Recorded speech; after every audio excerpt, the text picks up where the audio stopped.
Okay korang, another phone. So, untuk peminat Samsung, aku ada satu new phone dari Samsung, iaitu Samsung Galaxy A57 5G yang baru. So, apa yang lain sikit kali ni kalau korang nak compare, macam last year punya kotak, corak dia macam lain tau. Yang ni dia macam kotak flagshipnya Samsung, cuma dia colour putih and gambar phone dia berwarna. So, kalau korang tengok kat sini, Samsung Galaxy A57. So, untuk kali ni, dia memfokuskan kepada night photography. Meaning dia punya advantage dia, korang yang suka ambil gambar waktu low light, waktu malam, akan ada huge difference kalau korang ambil guna phone ni. So, macam biasa, sebelum aku nak tunjuk kat korang, aku nak unbox dulu phone ni. Let's go. Number one. So, kalau korang tengok kat kotak ni, dia tulis slim design and long lasting battery. Meaning battery dia lebih nipis, performance lebih padu, security lebih tight. And apa lagi, unboxing lah dulu.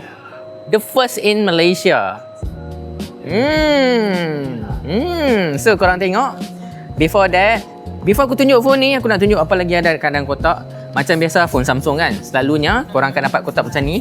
Ada SIM eject tools, lepas tu juga korang juga akan dapat manual dengan USB Type-C. So, korang dah tak perlu susah-susah cari wire dekat lain.